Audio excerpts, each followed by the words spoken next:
Olá, sejam todos muito bem-vindos. Você está no canal do Escritor Cínico. Hoje é sexta-feira de carnaval e eu vim trazer uma sugestão de livros para aqueles que não gostam de cair no samba ou no frevo ou ir atrás do trio elétrico e preferem ficar em casa ou viajar e, quando chegar ao seu lugar de destino, ler um bom livro. Então eu trouxe aqui 5 sugestões de livros que eu acho que vocês vão gostar. Tem livro de ficção e tem também livro que é de filosofia e biografia. Eu procurei selecionar livros de estilos variados para agradar as pessoas que estiverem assistindo esse vídeo. Então vamos lá? Mas antes, aquele meu aviso de sempre. Se você não é inscrito aqui no nosso canal, se inscreva. E ao fazer a inscrição, não esqueça de apertar o sininho. Porque isso vai fazer com que o YouTube te avise quando eu postar um novo vídeo. Pelo menos teoricamente. E sendo inscrito ou não, não deixe de comentar se você já tem uma lista de livros, se você pretende ler nesse carnaval, ou se você quer mesmo cair na folia e aproveitar esses dias de folga em que a gente não trabalha, né? Segunda e terça, normalmente, as pessoas não trabalham, e até quarta-feira ao meio-dia. Bom, eu vou começar com um livro que eu baixei aqui no meu tablet, e é o livro Eu Sou Dinamite, A Vida de Friedrich Nietzsche. Esse livro foi escrito pela Sue Pradier e é um livro que vai realmente contar a história desse filósofo que mudou a face do século XX. O século XX seria diferente se não tivesse existido Nietzsche. E por quê? Porque ele influenciou desde pessoas que discordavam do cristianismo, já que ele foi uma pessoa que combateu a filosofia cristã, mas não num sentido demoníaco, como muitos já colocaram, e ele foi apropriado pelos nazistas na sua teoria do super-homem, acreditando os nazistas, ou melhor, passaram essa ideia que teria sido do filósofo Nietzsche, de que seria uma raça superior, o super-homem. E não foi nada disso que Nietzsche escreveu em sua filosofia, foi deturpado. Então, o século XX realmente foi diferenciado em alguns aspectos porque sofreu uma influência muito grande desse filósofo. E ele, em um dos seus livros, escreveu: eu não sou um homem, eu sou uma dinamite. E realmente ele explodiu intelectualmente a cabeça de muitas pessoas ao longo de todo o século passado.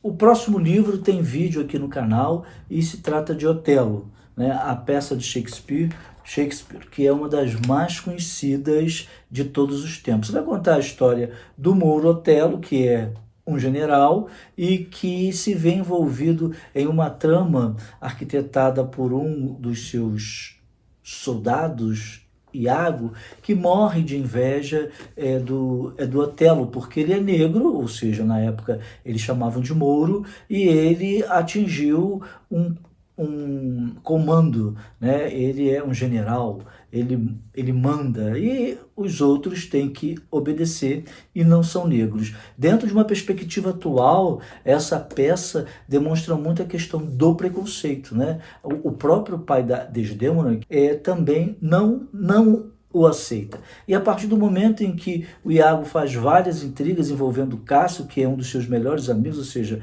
o melhor amigo de Otelo, aí toda a trama é desenvolvida e vai arrastar esses personagens para um final trágico. Então eu vou deixar o link aqui na descrição, e Otelo é um livro que vale a pena você ler, porque assim, é uma obra clássica e ensina muitas coisas a gente. Mesmo que você não goste, só por ler um clássico, você sente a diferença na questão do envolvimento dramático, de como se escrevia. É importante ler. E esse livro, que foi publicado pela editora Penguin, ele tem fortuna crítica.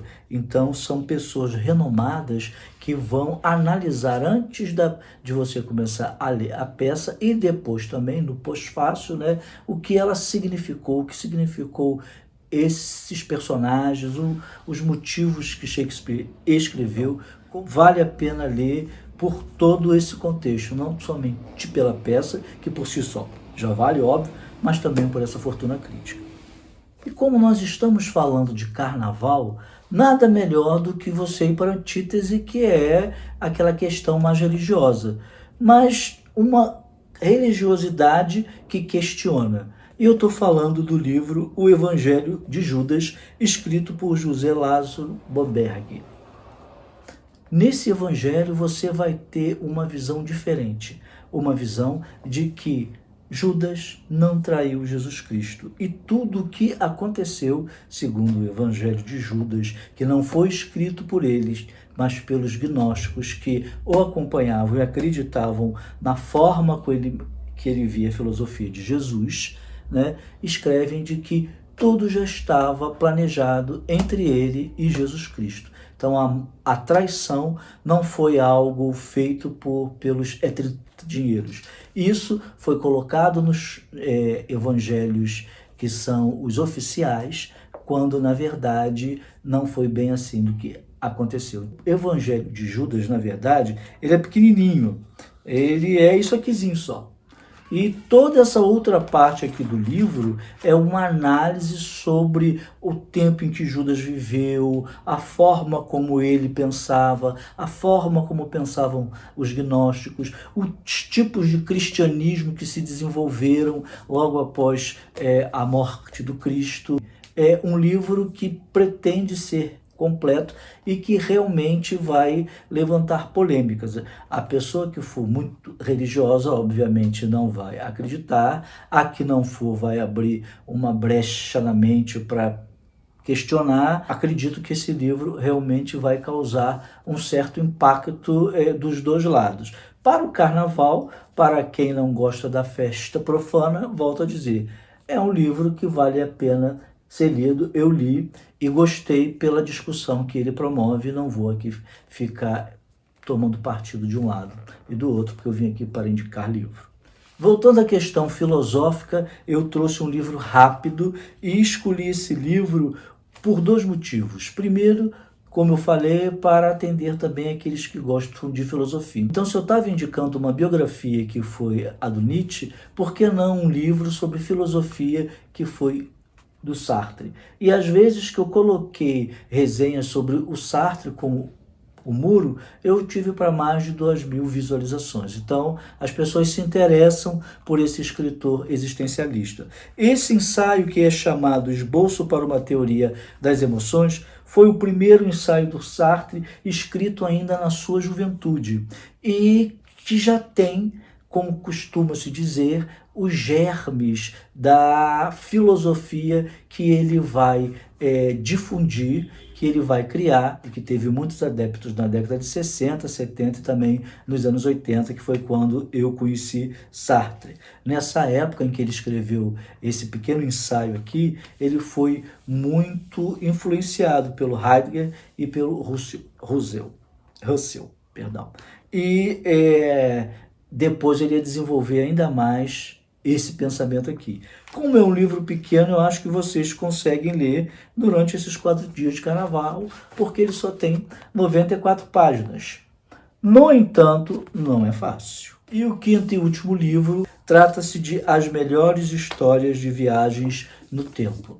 Eu particularmente gosto muito desse tema. Me fascina, apesar de eu saber que é praticamente impossível, né, nos dias de hoje, e dentro de um período, acredito eu, grande ainda, o homem conseguir viajar no tempo, até porque o tempo é uma criação nossa, o tempo não existe fora do planeta Terra. Nós é que criamos para conseguir ter uma ordem, não vivermos num caos. Então, tanto os ocidentais como os orientais criaram o tempo, e nessa coletânea estão reunidos escritores como Arthur Clarke, Ursula Le Guin, Jack Fanny e outros assim, que tratam muito bem esse assunto de viagem no tempo. Eu li e recomendo a vocês que leiam também, porque vale a pena. Não vou comentar, obviamente, para não tirar o prazer de vocês, como eu não comentei sobre os outros livros. Então, pessoal, é isso. Essas são as minhas dicas. Tenham um bom carnaval, aproveitem lendo muito, aqueles que gostam de ler, aqueles que gostam da folia, como eu falei, vão brincar, mas quando tiverem um tempo e estiverem descansando, abram um pouquinho o livro, porque é sempre bom a gente ter um pouco mais de informação para que a nossa vida não seja somente esse eterno retorno, como dizia o Nietzsche, né? É trabalho, casa, festas clássicas e tradicionais, e novamente é trabalho, casa, filhos, etc. Vamos ampliar o nosso horizonte. Um abraço, até o próximo vídeo.